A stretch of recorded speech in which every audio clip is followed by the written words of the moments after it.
ನಮಸ್ಕಾರ ಕರ್ನಾಟಕ. ಇವತ್ತು ನಿಮ್ಮ ಕರ್ನಾಟಕ ಜ್ಯೋತಿ ಟಿವಿ ಒಂದು ನ್ಯೂಸ್ನ ಬ್ರೇಕ್ ಮಾಡ್ತಾ ಇದೆ. ರಾಜ್ಯ ಸಾರಿಗೆ ಇಲಾಖೆಯಲ್ಲಿ ಸಂಚಲನ ಮೂಡಿಸಿರುವ ಪ್ರಕರಣವೊಂದು ಬೆಳಕಿಗೆ ಬಂದಿದೆ. ಒಂದೇ ನೋಂದಣಿ ಸಂಖ್ಯೆ ಹೊಂದಿರುವ 2 ಬಸ್ಗಳು ಸಂಚರಿಸುತ್ತಿರುವ ಕುರಿತು ಗಂಭೀರ ಅನುಮಾನ ವ್ಯಕ್ತವಾಗಿದೆ. ಈ ಕುರಿತು ಸಮಗ್ರ ತನಿಖೆ ನಡೆಸಿ ವಾಹನಗಳನ್ನು ಬಿಡುಗಡೆ ಮಾಡಬಾರದು ಎಂದು ಸಾಮಾಜಿಕ ಹೋರಾಟಗಾರ ನವೀನ್ ಕುಮಾರ್ ಅವರು ಸಾರಿಗೆ ಆಯುಕ್ತರಿಗೆ ತುರ್ತು ಮನವಿ ಸಲ್ಲಿಸಿದ್ದಾರೆ. ಮೈಸೂರು ಜಿಲ್ಲೆಯ ಹುಣಸೂರು ಸಾರಿಗೆ ಇಲಾಖೆಗೆ ಅಲ್ಲಿ ವ್ಯಕ್ತಿಯೊಬ್ಬ ಮೌಖಿಕವಾಗಿ ದೂರನ್ನು ನೀಡುತ್ತಾನೆ. ಆ ದೂರಿನ ಆಧಾರದ ಮೇಲೆ ಏನು ಅಲ್ಲಿ ಓಡ್ತಿರ್ತಕ್ಕಂಥ ಬಸ್ನ ಅವರು ತಮ್ಮ ಇದಕ್ಕೆ ತೊಗೊಂಡು ಕಸ್ಟಡಿಗೆ ತೊಗೊಂಡು ಅಲ್ಲಿ ವಿಚಾರ ಮಾಡಲಾಗಿ ಅದೇ ನಂಬರ್ನ ಬಸ್ಸು ತುಮಕೂರು ಜಿಲ್ಲೆಯ ಕುಣಿಗಲ್ ತಾಲೂಕಿನಲ್ಲೂ ಕೂಡ ಓಡ್ತಾ ಇದೆ ಅನ್ನೋಂಥ ಮಾಹಿತಿ ಸಿಗ್ತದೆ. ಆ ಒಂದು ಮಾಹಿತಿನ ಆಧರಿಸಿ ಅಲ್ಲೇ ಇರ್ತಕ್ಕಂಥ ಹತ್ತಿರದ ಠಾಣೆಗೆ ಅದನ್ನು ರೆಫರ್ ಮಾಡ್ತಾರೆ.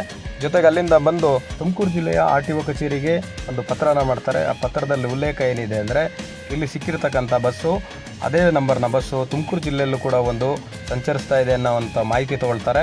ಆ ಮಾಹಿತಿ ಆಧಾರದ ಮೇಲೆ ಆ ಬಸ್ನ ಕರೆಸ್ಕೊಂಡು ತಾವು ತನಿಖೆಗೊಳಪಡಿಸಬೇಕು. ಜೊತೆಗೆ ಈ 2 ಬಸ್ಗಳನ್ನ ಒಂದೆಡೆ ಸೇರಿಸಬೇಕು ಅನ್ನೋ ಒಂದೇ ಉದ್ದೇಶ ಇಟ್ಕೊಂಡು ಈ ಒಂದು ಕಾರ್ಯಾಚರಣೆಯನ್ನು ಮಾಡ್ತಾರೆ. ನಕಲಿ ನೋಂದಣಿ ಇವರು ಹೊಂದಿರತಕ್ಕಂಥ ವಾಹನ ಅಪಘಾತ ಅಥವಾ ಅಪರಾಧ ಪ್ರಕರಣಗಳಲ್ಲಿ ಬಳಕೆಯಾದರೆ ತನಿಖೆ ವಿಳಂಬ ಆಗ್ತದೆ ಅಂತೇಳಿ ಏನು ನಮ್ಮ ಸಾಮಾಜಿಕ ಹೋರಾಟಗಾರ ನವೀನ್ ಅವರು ಸಾರ್ವಜನಿಕ ಹಿತಾಸಕ್ತಿ ಇಟ್ಕೊಂಡು ಒಂದು ಗಂಭೀರ ಪ್ರಕರಣವನ್ನು ಈ ಒಂದು ಪ್ರಕರಣಕ್ಕೆ ಸಂಬಂಧಪಟ್ಟ ಹಾಗೆ ನಮ್ಮ ಮಾನ್ಯ ಸಾರಿಗೆ ಆಯುಕ್ತರಲ್ಲಿ ಮನವಿ ಮಾಡಿರ್ತಾರೆ. ಜೊತೆಗೆ ಹೆಚ್ಚಿನ ತನಿಖೆಗೆ ಒಳಪಡಿಸಬೇಕು ಅಂತೇಳಿ ಅವರು ಕೂಡ ಒಂದು ಮನವಿ ಮಾಡಿರ್ತಾರೆ. ಮೈಸೂರು ಜಿಲ್ಲೆ ಅಂತರ್ಸಂತೆ ಅಂತಕ್ಕಂಥ ಊರು ಏನಿದೆ ಆ ಸ್ಟೇಷನ್ ವ್ಯಾಪ್ತಿಯಲ್ಲಿ ನಾವು ಆ ಸ್ಟೇಷನ್ ಬಳಿ ಇದ್ದೀವಿ. ಈ ಬಸ್ಸು ಏನಿದೆ ಈ ಬಸ್ಸು ಸೇಮ್ ನಂಬರಿನ ವೆಹಿಕಲ್ಲು ತುಮಕೂರಲ್ಲೊಂದು ಬಂದಿರುತ್ತೆ, ಸೀಸ್ ಆಗಿರುತ್ತೆ. ನೆನೆ ಏನು ನಾವು ಕಾರ್ಯನಿಮಿತ್ತ ಏನೋ ಕೆಲಸದ ನಿಮಿತ್ತ ಹೋಗಿರ್ತೀವಿ ಸಾರಿಗೆ ಇಲಾಖೆ ಬಳಿ. ಆಗ ಬಸ್ ಓನರ್ ಯಾರೋ ಇರ್ತಾನೆ, ಒಬ್ಬ 3rd ಪರ್ಸನ್ ಅಂತ ಹೇಳ್ತಾನೆ, ಇದೇ ಥರದ್ದೊಂದು ವಾಹನ ಹುಣಸೂರಲ್ಲಿ ಏನೋ ಸೇಮ್ ನಂಬರ್ ಹಾಕ್ಕೊಂಡು ಓಡಿಸ್ಕೊತಾ ಇದ್ದಂತೆ. ಹಾಗಾಗಿ ಅಲ್ಲಿ ಸೀಸ್ ಮಾಡಿದಾರಂತೆ, ಅಲ್ಲಿಂದ ಏನೋ ಲೆಟ್ರ್ ಕೊಟ್ಟಿದ್ದಾರಂತೆ. ಹಾಗಾಗಿ ನಮ್ಮನ್ನು ಇಲ್ಲಿಗೆ ತಪಾಸಣೆ ಮಾಡೋದಕ್ಕೆ ತಾಂಬರೋದಕ್ಕೆ ಕೇಳಿದ್ರು RTO ಅಧಿಕಾರಿಗಳು ಅಂತ ಏನು ಹೇಳ್ತಾನೆ. ಆ ಒಂದು ವಿಚಾರದಲ್ಲಿ ನಾವು ಇವತ್ತೇನು ಹುಣಸೂರು ಬಳಿ RTO ಏನಿದೆ ಹುಣಸೂರು RTO ಹತ್ರ ಬರ್ತೀವಿ. ಅವ್ರಿಗೆ RTO ಅವ್ರಿಗೆ ಕೇಳ್ತೀವಿ, ಏನು ಸರ್ ಹೀಗಾಗಿದೆ ಅಂತ.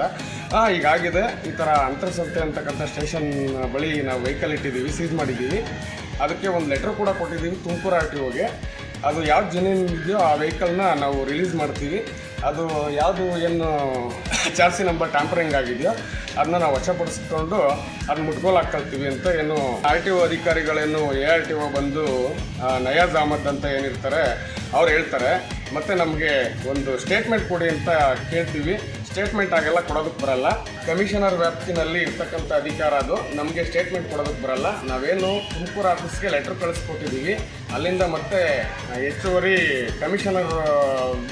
ಕಮಿಷನರ್ ಮಟ್ಟದಲ್ಲಿ ಅದು ಚರ್ಚೆ ಆಗಬೇಕು. ಅದಾದ ನಂತರ ನಾವು ಆಕ್ಷನ್ ತಗೊಳ್ತೀವಿ ಅಂತ ಹೇಳ್ತಾರೆ.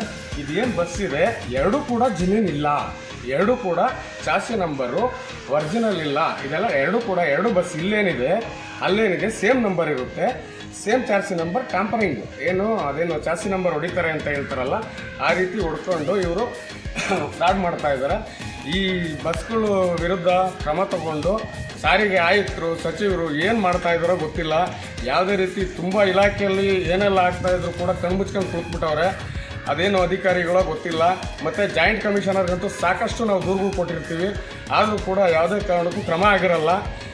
ಈ ವಿಚಾರದಲ್ಲಿ ಕ್ರಮ ಆಗಿಲ್ಲ ಅಂದರೆ ಮುಂದಿನ ದಿನಗಳಲ್ಲಿ ಹೋರಾಟ ಮಾಡಬೇಕಾಗುತ್ತೆ. ಇದೊಂದು ಎಚ್ಚರಿಕೆ. ಕಮಿಷನರ್ ಯಾರಿರ್ತಾರೆ ಮತ್ತು ಈ ಟ್ಯಾಂಪರಿಂಗ್ ಆಗಿರ್ತಕ್ಕಂಥವ್ರಿಗೆ ಫಿಟ್ನೆಸ್ ಕೊಟ್ಟವ್ರು ಯಾರು, ಅವ್ರು ಯಾವ ಅಧಿಕಾರಿ, ಯಾವ RTO, ಅವರು ಏನು ಹಣ ಗಳಿಸೋದಕ್ಕೆ ಅಂತಲೇ ಏನು ಬಂದು ಕೂತಿದಾರ ಚೇರ್ ಮೇಲೆ ಅಂತ ಗೊತ್ತಿಲ್ಲ.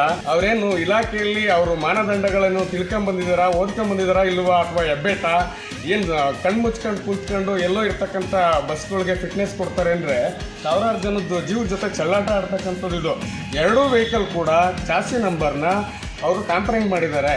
ಅದು ನೋಡಿ ಕೂಡ ಫಿಟ್ನೆಸ್ ಕೊಟ್ಟವರು ಅವ್ರು ಎಂಥ ಅಧಿಕಾರಿ ಇರಬೇಕು, ಅವ್ರೇನು ಎಜುಕೇಷನ್ ಅವರು. ಈ ಒಂದು ಪ್ರಕರಣ ಕರ್ನಾಟಕದ ಮೋಟಾರ್ ವಾಹನ ಕಾಯ್ದೆ 1988 ಕಲಂ 39, 41 ಹಾಗೆ 192ರ ಉಲ್ಲಂಘನೆಯಾಗಿರುತ್ತದೆ ಅಂತ ಅನುಮಾನ ಕೂಡ ವ್ಯಕ್ತ ಆಗ್ತಾ ಇದೆ.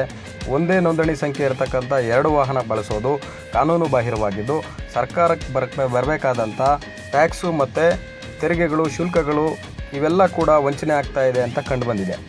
ಈಗ ಈ ಹಿಂದೆ ಕಾಣ್ತಾ ಇರ್ತಕ್ಕಂಥ ಬಸ್ಸು ನಮ್ಮ ಕರ್ನಾಟಕ ರಾಜ್ಯದಲ್ಲಿ ತುಮಕೂರು ಜಿಲ್ಲೆಯಲ್ಲಿ ಹಾಗೆ ಮೈಸೂರು ಜಿಲ್ಲೆಯಲ್ಲಿ ಎರಡೂ ಬಸ್ಸು ಒಂದೇ ನಂಬರ್ನಲ್ಲಿ ಎರಡು ಬಸ್ಸು ಓಡ್ತಿರ್ತಕ್ಕಂಥದ್ದು ಇಲಾಖೆಗೆ ಗೊತ್ತಾಗಿರ್ತದೆ. ಜೊತೆಗೇನು ಅಂದರೆ ಈ ಬಸ್ಸು 2000 ಸುಮಾರು 10ರಲ್ಲಿ ರಿಜಿಸ್ಟರ್ ಆಗಿರ್ತಕ್ಕಂಥದ್ದು ಎರಡೂ ಬಸ್ಸು ಈಗ ಇದೇನು ನಮ್ಮ ಮೈಸೂರು ಜಿಲ್ಲೆ ಹುಣಸೂರು ತಾಲೂಕು ಅಂತರ್ಸಂತೆ ಸ್ಟೇಷನ್ ವ್ಯಾಪ್ತಿನಲ್ಲಿ ಇರ್ತಕ್ಕಂಥದ್ದು. ಇನ್ನೊಂದು ಬಸ್ಸು ತುಮಕೂರು RTO ಕಚೇರಿನಲ್ಲಿ ಇರ್ತಕ್ಕಂಥದ್ದು. ಗಮನಿಸಿದ್ರೆ ಇದು ನಮ್ಮ ತುಮಕೂರು ಜಿಲ್ಲೆ ಹಾಗೆ ಮೈಸೂರು ಜಿಲ್ಲೆಗೆ ಕರ್ನಾಟಕದಲ್ಲೇ ಒಂದು ವಿಶೇಷ ಅಂದರೆ ಏನಂದರೆ ಈ ಎರಡೂ ಬಸ್ಗಳು ಒಂದೇ ಥರನಾಗಿದ್ದಾವೆ. ಜೊತೆಗೆ ಎರಡು ಬಸ್ಸು ಕೂಡ ರನ್ನಿಂಗಲ್ಲಿದ್ದಾವೆ. ಏನಂದರೆ ಒಂದು ನಂಬರಲ್ಲಿ ಒಂದು ಬಸ್ ಹೋಗಬೇಕು. ಯಾಕೆಂದರೆ ಸರ್ಕಾರಕ್ಕೆ ಆದಾಯ ಬರ್ತಕ್ಕಂಥದ್ದು, ಟ್ಯಾಕ್ಸ್ ಬರ್ತಕ್ಕಂಥದ್ದು, ಇನ್ಶೂರೆನ್ಸ್ ಬರ್ತಕ್ಕಂಥದ್ದು, ಜೊತೆಗೆ ಸಾವಿರಾರು ಜನರ ಜೀವ ಪ್ರಾಣಗಳ ಏನಾದರೂ ತೊಂದರೆ ಆದರೆ ಈ ಬಸ್ಸಲ್ಲಾದರೂ ಆಗಿರ್ಬೋದು, ಆ ಬಸ್ಸಲ್ಲಾದರೂ ಆಗಿರ್ಬೋದು, ಯಾವ ಬಸ್ಗೆ ಅಂತ ಕ್ಲೈಮ್ ಕೊಡಬೇಕಾಗ್ತದೆ. ಈ ಥರದ್ದೊಂದು ಪ್ರಶ್ನೆ ಕಾಡ್ತು. ನಮ್ಮ ಸಾರಿಗೆ ಇಲಾಖೆ ಏನು ಮಾಡ್ತಾ ಇದೆ ಅಂತ ಗೊತ್ತಾಗ್ತಾ ಇಲ್ಲ. ನಮ್ಮ ಮಿನಿಸ್ಟ್ರು ರಾಮಲಿಂಗಾರೆಡ್ಡಿ ಅವರು ಇದ್ರ ಕಡೆ ಸೂಕ್ತ ಗಮನ ಹರಿಸಬೇಕು. ಸರ್ಕಾರ ಕೂಡ ಇದ್ರ ಬಗ್ಗೆ ಗಂಭೀರವಾಗಿ ಈ ಥರದ ಸಾಕಷ್ಟು ಪ್ರಕರಣಗಳು ದಿನೇ ಕರ್ನಾಟಕದಲ್ಲಿ ಬೆಳಕಿಗೆ ಬರ್ತಾ ಇದ್ದಾವೆ. ಈ ಪ್ರಕರಣದಲ್ಲಿ ಸಾರಿಗೆ ಇಲಾಖೆ ಯಾವ ಕ್ರಮ ಕೈಗೊಳ್ಳುತ್ತದೆ ಎಂಬುದನ್ನು ಕಾದು ನೋಡಬೇಕಿದೆ. ಸಾರ್ವಜನಿಕ ಹಿತಾಸಕ್ತಿಗೆ ಹಾಗೂ ಸರ್ಕಾರದ ಆದಾಯದ ರಕ್ಷಣೆಗೆ ತ್ವರಿತ ಕ್ರಮ ನಿರೀಕ್ಷೆ ಇದೆ. ಮುಂದಿನ ಅಪ್ಡೇಟ್ಸ್ಗಾಗಿ ನಮ್ಮೊಂದಿಗೆ ಇರಿ. ಕುಮಾರ್ ಅವರು ಹೇಳಿ. ಇದು ನಮ್ಮ ತುಮಕೂರಲ್ಲಿ 12-13 ವರ್ಷದಿಂದ ಐತೆ. ಅಲ್ಲಿ ಯಾರೋ ಮೊನ್ನೆ ಗಾಡಿ ನಂಬರ್ ಇನ್ನೊಂದು ಐತೆ ಅಂದ್ಬಿಟ್ಟು ನಮಗೆ RTO ಆಫೀಸಿಂದ ಇನ್ಫಾರ್ಮೇಷನ್ ಬಂತು. ಈಗ ಅದಕ್ಕೆ ನಾವು ತಗೊಂಬಂದು ಚೆಕ್ ಮಾಡಿಸ್ತು. ಅವತ್ತಿನ ಇಲ್ಲಿ FC ಐತದಲ್ವಾ, ಒರಿಜಿನಲ್ ಐತೆ ಅಂತ ಹೇಳೋರೆ.